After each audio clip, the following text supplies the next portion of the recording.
Hey everybody, I don't know about you, but as you've watched out over the world, the war in Russia and Ukraine is not just isolated to Eastern Europe. It's spread all over the world, and you can see it in market instabilities. You can see it here. People who do not think that that war is affecting you, all you got to do is look at gas prices. You look at your food prices. You see the global change that has happened.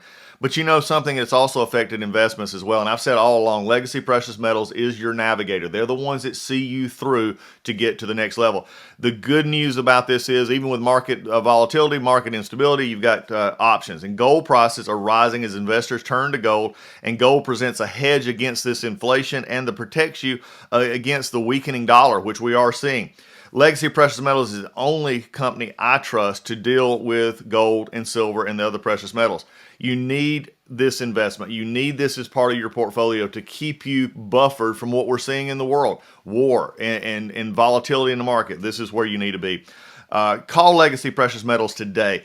Be proactive about this. Get on board with it. Call them at 866-528-1903, 866-528-1903, or you can download their free investor's guide at legacypminvestments.com. legacypminvestments.com, your navigator in a volatile world of investments. Do you want to listen to a podcast? By who? Georgia GOP Congressman Doug Collins. How is it? The greatest thing I have ever heard in my whole life. I could not believe my ears. In this house, wherever the rules are disregarded, chaos and mob rule. It has been said today, where is bravery? I'll tell you where bravery is found and courage is found. It's found in this minority who has lived through the last year of nothing but rules being broken, people being put down, questions not being answered, and this majority say, be damned with anything else. We're going to impeach and do whatever we want to do. Why? Because we won an election. I guarantee you, one day you'll be back in the minority and it ain't gonna be that fun. Hey everybody, it's Doug Collins.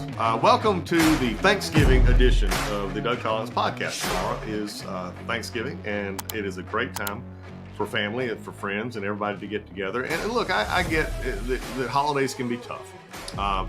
They have been in my family. I mean, when my mother passed away 4 years ago, you know, those first holidays were always tough. And I've always, especially when I was pastoring, no matter what the holiday was, I always try to remember, you know, we celebrate the holiday with us, and especially Thanksgiving, Mother's Day, Father's Day, you know, those kind of, events are and Christmas and all are very special, but they're special because they're typically celebrated with friends and family, and especially the family part. So I'll just say this, if you're missing a family member this year, that's something that is going to be tough, but it's also the memories that you've had in the past that will make this a day in which you can be thankful for the remembrances, thankful for the family member, thankful for that mom, that dad, that aunt, that uncle, that friend that is no longer at the table, but very much in your heart as we go forward. So I just wanted to spend a few minutes with you today, just discussing Thanksgiving, just discussing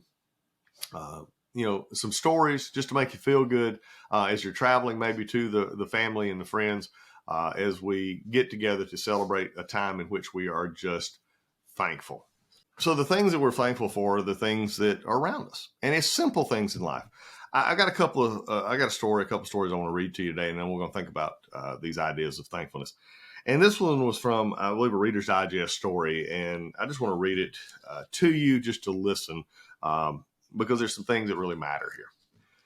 When Mrs. Klein told her first graders to draw a picture of something for which they were thankful, she thought how little these children who lived in deteriorating neighborhoods actually had to be thankful for. She knew that most of the class would draw pictures of turkeys or a bountiful laden Thanksgiving tables. That was what they believed was expected of them. What took Mrs. Klein aback was Douglas's picture. Douglas was so forlorn and likely to be found close in her shadow as they went outside for recess. Douglas's drawing was simply this: a hand. Now, obviously, but whose hand? The class was captivated by the image. I think it must be the hand of God that brings us food, said one student. A farmer, said another one, because they grow turkeys. It looks more like a policeman, and they protect us, I think, said Lavinia, who was always so serious, that it's supposed to be all the hands that help us, but Douglas could only draw one of them. Mrs. Klein had almost forgotten Douglas in her pleasure at finding the class so responsive. When she had the others at work on another project, she bent over his desk and asked, whose hand was it? And Douglas mumbled, "It's yours, teacher." Then Mrs. Klein recalled that she had taken Douglas by the hand from time to time. And she had often did that with the children. But that should have meant so much to Douglas. Perhaps, she reflected, this was her Thanksgiving and everybody's Thanksgiving, not the material things given to us, but the small ways we give something to others. When I read that story, it touched my heart, and it reminded me of how many times the little things in life that we're thankful for or should be thankful for. Here was a student in a classroom who, as the story tells us, the whole class was not from very good neighborhoods. They didn't have the quote lot that we talk about, or we're always thankful for, or we say we're blessed. And Douglas drew, this little child happened to have the same name, but he drew a hand, and the hand symbolized to him his teacher who would take him by the hand. And she was there. She was that support. She was something he may have been missing in his life, and he was thankful that somebody was there. You see, Thanksgiving is about things like that. Thanksgiving is about, what we're thankful for. And it's not the big things. And I'm going to just be honest here. As pastor for a number of years and still, active in my faith, and I hear others who say things like, and we've all said it because it's true, we've been blessed. Well, in our life, we've associated blessing and thankfulness and success with that we're doing something right, or that something's going well. And many times it is those things that we should be thankful for in ways that we've been given, maybe what we've worked very hard for. Maybe some things in life we haven't, or maybe even gotten help that we didn't know about. But I often sit and wonder about the very same people in the same pews and in the same walks of life, maybe the same bus, the same subway, the same road that we travel every day, that may not feel blessed. They've had struggles in their family. They've had struggles with their wife or their husband, their kids, their coworkers. But yet every day they're able to get up. They have the health to get up. They have the get up to go. They have what God, I believe, has given them the grace in life to continue. And they are as blessed as anybody who with the material or the fortune to get what they want. And so when we think about Thanksgiving, my hope is that you think about Thanksgiving from a perspective of what are you thankful for? So, and that may sound funny. I remember a pastor of mine one time, he got up and it was around Thanksgiving and we were talking about what we're thankful for. And Pastor Joe said he was leading prayers and everybody was supposed to say something that they were thankful for. So again, very much like this teacher in the story that I read to you, everybody went and started going around and everybody, would say something.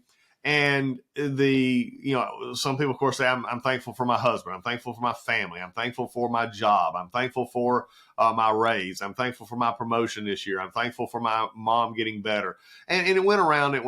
And toward the end, Pastor Joe was going to be the finish it up. And he said something that made people laugh, but yet at the same time was very thankful for him. And this was 40 years ago. And again, pastors don't make a lot in most churches. And Joe was able to get something. And he said it in his prayer as we were finishing. He said, "I'm thankful for my red truck." And everybody just sort of giggled a little bit.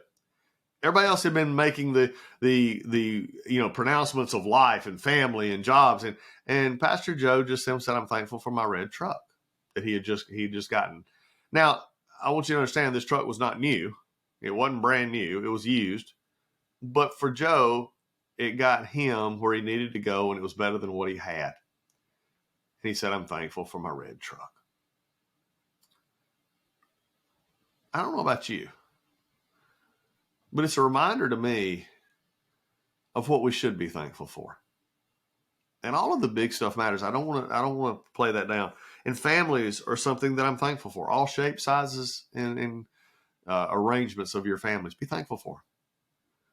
Because especially as you grow older, and I've experienced this now in 56 years of life, and I'll experience it even more as I go forward, there are members of our families that are no longer with us that you wish were. And a family in many ways is yes, your biological, your adoptive, the ones that raise you, the ones you grew up with, that's what we consider family. But more and more, especially in this world that are disconnected from living as close to their family, quote, biological family members as they used to, they live across the country.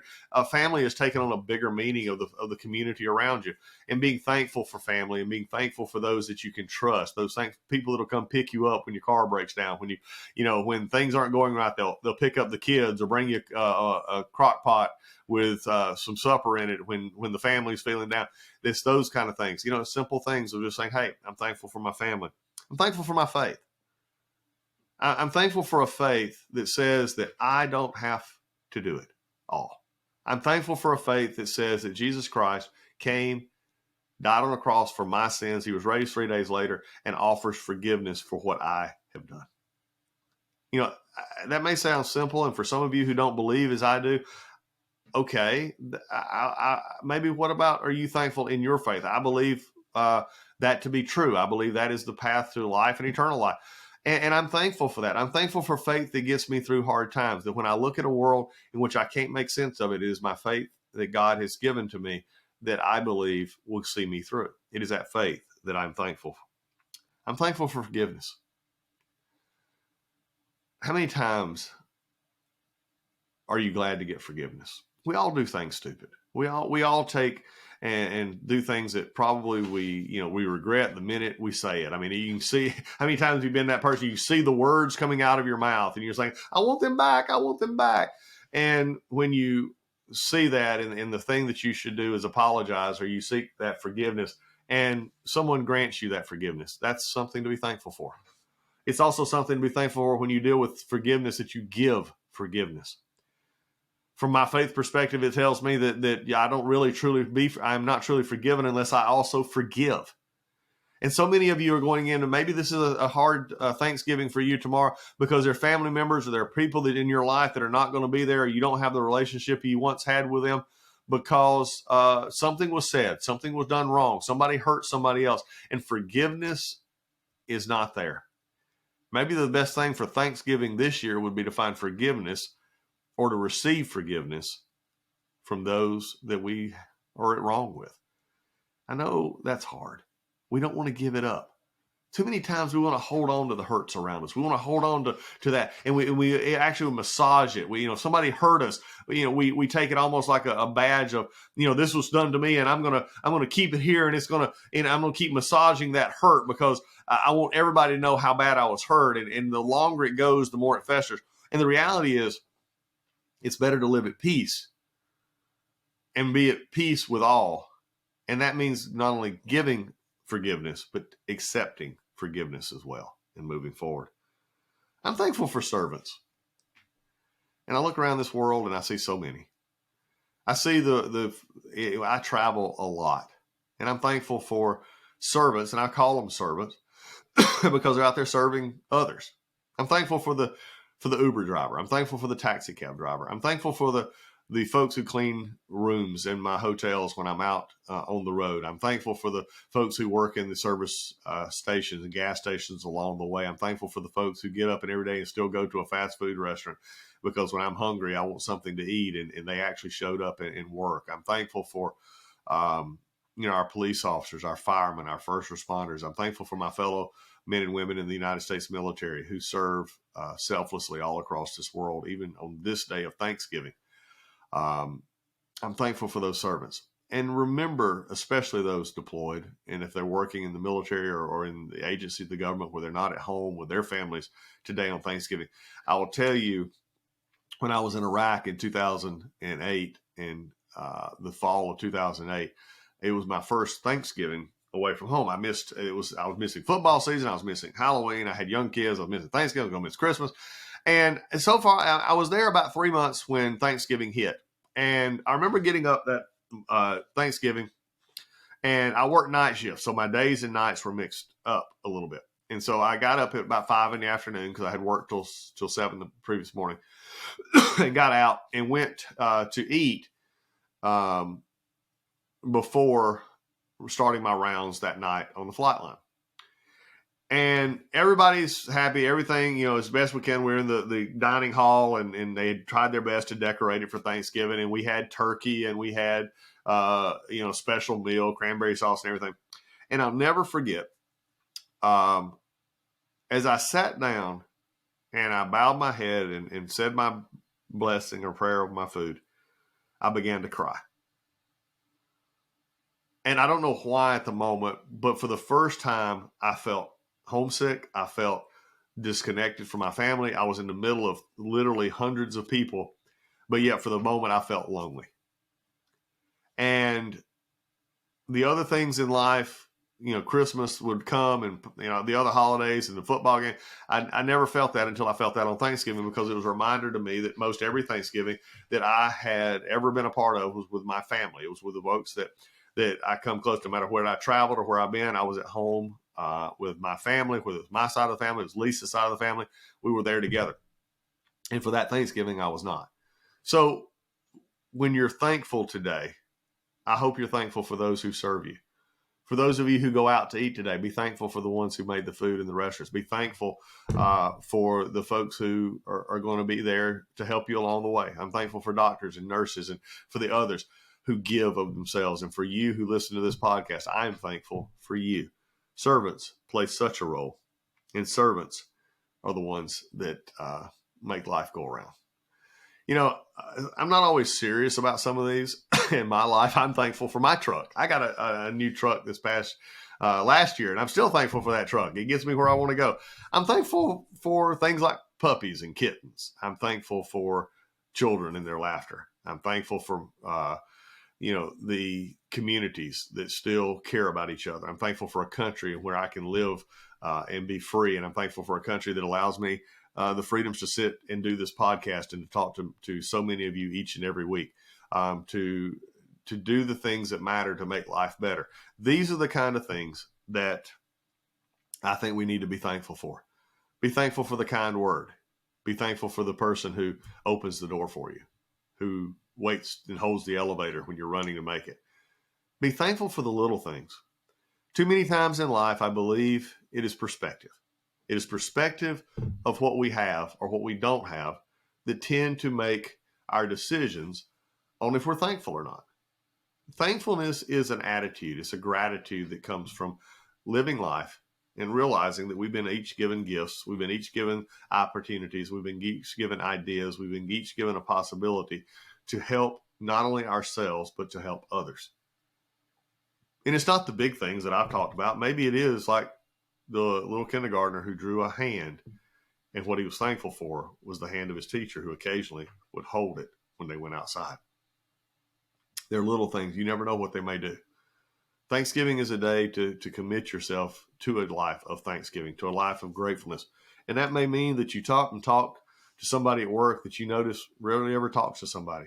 Maybe it's somebody that you know in your church or your synagogue or your mosque, or maybe in your neighborhood or at the ball fields or at the gyms where you take your kids to go play, that you notice a family that may be struggling just a little bit. What if just a kind word was all that they needed? Somebody to say, hey, life's tough, but I'm here. And if you just ever need to talk, I got a cup of coffee. I would love to help you. Or if I can actually help you, let me know how I can. I wonder how many people wander along in this time frame in a world in which we're supposedly so connected, but feel so disconnected for simply somebody to say hello. Things like that is a perspective. It's a perspective of saying, I believe that the world around me is a place that, yes, with all its faults and all its foibles and all its problems and everything we talk about on this podcast all throughout the year, a day like tomorrow, a day like Thanksgiving, is one in which I think our perspective is the thing that gets it done the most. I have a final story for you that I wanted to read that sort of put this in perspective. And it's about perspective of how we see things. Remember, I've said this before. I see the world through these glasses. I see it better, worse, everything. I mean, I can still see, but some things are blurry. When I put my glasses on, they clear up. So everything I see is about perspective of how I see it through the lens of my life. And this story highlights that very well. It said a blind boy sat on the steps of a building with a hat by his feet. He held up a sign which said, "I am blind, please help." There were only a few coins in the hat. A man was walking by. He took a few coins from his pocket and dropped them in the hat. He then took the sign, turned it around, and wrote some words. He put the sign back so that everyone who walked by would see the new words. Soon the hat began to fill up. A lot more people were giving money to the blind boy. That afternoon, the man who had changed the sign came to see how things were going. The boy, recognizing his footsteps, and asked, "Were you the one who changed my sign this morning? What did you write?" The man said, "I only wrote the truth. I said what you said, but in a different way. I wrote, 'Today is a beautiful day,' but I cannot see it." Both signs told people that the boy was blind, but the first sign simply said the boy was blind. The second sign told people that they were so lucky that they were not blind. Should we be surprised that the second sign was more effective? The moral of the story: be thankful for what you have. Be creative. Be innovative. Think differently and positively. When life gives you 100 reasons to cry, show life that you have 100 reasons to smile. Face your past without regret. Handle your present with confidence. Prepare for the future without fear. Keep the faith and drop the fear. The most beautiful thing is to see a person smiling, and even more beautiful is knowing that you are the reason behind it. Everyone, I hope you have a blessed and happy Thanksgiving. Remember, it's about perspective, and how you see the world will impact everyone else. God bless you. We'll see you again here on the Doug Collins Podcast. Hey everybody, MyPillow. I just wanted to let you know MyPillow is having the biggest sheet sale of the year. You have all helped build MyPillow into an amazing company that it is today. And now Mike Lindell, the inventor and CEO, wants to give back exclusively to his listeners. The Percale bed sheet set is available in a variety of colors and sizes, and they're all on sale. For example, the queen size is regularly priced at $89.98, but it is now only $39.98 with our listener promo code. Order now, because when they're gone, they're gone. You're not going to be able to get it. These Percale sheets are breathable. They have cool, crisp feel. They come with a 10-year warranty, 60-day money-back guarantee.